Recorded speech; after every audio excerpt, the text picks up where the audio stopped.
Uh, the virgin conception of Jesus is the foundation of Christianity. If Jesus was merely human like the rest of us, then Christianity is dead.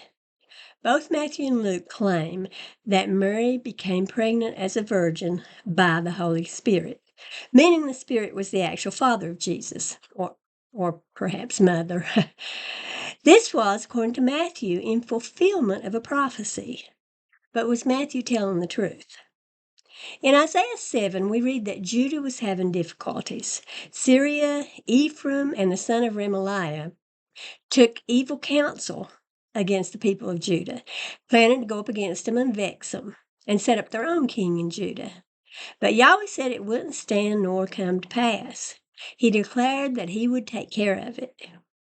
Yahweh told Ahaz, king of Judah, "Ask for a sign about this from me. Ask it either in the depth or in the height above." Well, Ahaz was afraid to ask and said, "I won't ask, nor will I tempt you, Lord." Nevertheless, Yahweh said he was going to give the people a sign. And his sign was, from Isaiah 7:14 through 16, "Therefore the Lord himself will give you a sign. Behold, a young woman shall conceive and bear a son, and shall call his name Emmanuel. He shall eat curds and honey when he knows how to refuse the evil and choose the good. For before the child knows how to refuse the evil and choose the good, the land before whose two kings you are in dread will be deserted." And yes, that's what it says, a young woman. That's from the RSV, which is one of the few translations to be honest with the original Hebrew word. The Bible in Basic English also uses the words young woman. The reason the word has been abused in many translations is that the Septuagint version of the Tanakh changed the word. The word translated as virgin in many translations is Alma. That word does not imply virgin. The meaning is young woman, ripe sexually, maid, or newly married. In every place in the Old Testament, Septuagint translated the word correctly, except for in Genesis 24:43 and Isaiah 7:14. So any young woman, virgin or not, is an Alma. And in the Isaiah passage, we know the young woman was not a virgin. She became pregnant the same way the rest of us women do. There's a Hebrew word for virgin, of course. That word is betula. Isaiah didn't use the word, nor did he intend to use the word. We know that for a fact. Had Isaiah wanted to specify a virgin, betula is the word he would have used. But again, he did not. So, to repeat myself, the prophecy was not referring to a virgin. It was fulfilled in Isaiah's time through the conception in a woman who was not a virgin. It had to be fulfilled at that time in order to be a sign to those people for the accomplishment of the will of Yahweh that he declared would happen as a sign to Ahaz regarding Judah's distress. Now, this was not a sign that someday an actual virgin would conceive. That's totally out of context. Again, the sign was for Isaiah's time. A child was going to be born, and Yahweh said that before the child could discern good and evil, he would take care of the situation those particular people were facing at that particular time. If this passage doesn't mean what I have just said, then it has no meaning at all. I know Christians want to say there was a double fulfillment of this prophecy. I don't know anything about double fulfillments, although I've heard about them from Christians my whole life. But of course, many women later had babies. Not in fulfillment of this prophecy, though. And since the prophecy is not about a virgin's conceiving, which we know for a fact, then it can't be turned into a prophecy about a virgin's conceiving. Let's think rationally here.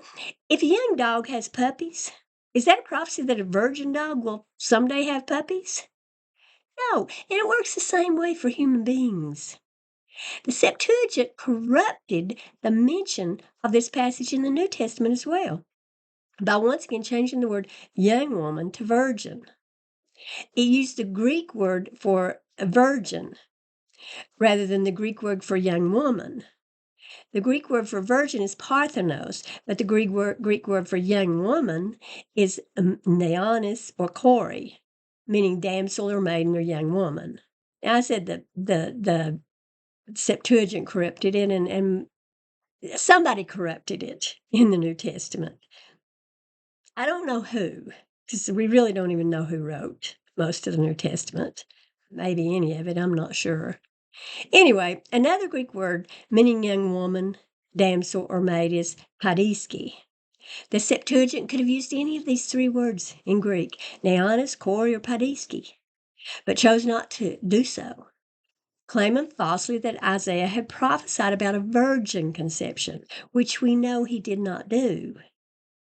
By the way, in describing Rebekah, who would become the wife of Isaac, Genesis 24:16 states that she was a young woman and a virgin. The Hebrews knew how to say virgin when they wanted to imply or state that a young woman was actually a virgin.